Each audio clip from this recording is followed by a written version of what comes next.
julde ngam nastingo piroje helikoptaji ɗiɗi man nder piroje konu soje en kakkilanoɓe asama lesdi Nigeria bi'eteɗum Nigerian Air Force wari on ha wakkatire nde Nigerian Air Force man hewti duuɓi 16 be tiggego. Gomnati mobgal lesdi sodani Air Force piroje ɗiɗi ɗen NAF 544 be NAF 546 ngam wallitiggo ha wawtugo shanu soinde rento ha lesdi ndin. Ballowo ardiɗo lesdi Nigeria Alhaji Kashim Shettima on wakilti Tinubu ha hawrinde man. Nde o wolwanno o wi gomnati les jagorgal mako hosi alkawal wallitigo hukumaji rento lesdi ndin be kare kuuɗe ɗe jamanu hawtade be ko ɓe mari haaje fuu ngam tabitingo rento jonde jam be de'ende ha lesdi ndin.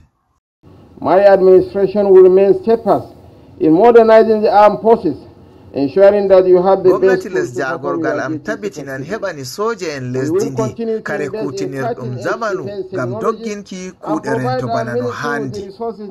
Min gurtinan ceede keeɗe ngam sodango soje en kare kutiniroje kimiyankeku be fasahankeku ngam tirfugo konde en lesdi ndi. You must therefore step up and intensify your efforts at conclusively ending the multi-dimensional security challenges facing our dear country. O ɓesdi wi'ugo piroje helikopta majum wallitan Nigerian Air Force ha konu ngo ɗum haɓata be saggarle en ha lesdi Nigeria be ma gallure hirna Afrika fuu. Iga aran yake o jaɓɓanno hoɓɓe ha hawrinde man ardiɗo hukuma Air Force Air Vice Marshal Hassan Bala Abubakar wi natingo piroje tappaɗe Augusta helikoptaji nder piroje konu Nigerian Air Force tabitini anniya gomnati ha sembiɗiggo na Nigerian Air Force tan ha ma be hukumaji rento lesdi ndin fuu. These acquisitions will significantly bolster our precision strike, ground attack, piroje ɗo ballitan amin ha afugo fiɗa konne en wala boofo be tilfugo halluɓe iga dow be lesdi fuu.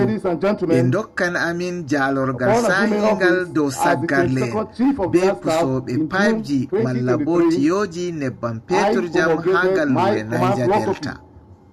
Kogal fuu be ko ɗum hutinirtangal ko seko wala piroje ɗen wallitan hukumaji rento lesdi Nigeria ha wawtugo soinde rento. Iga Abuja, Umar Aliyu ko da Radio International be TV.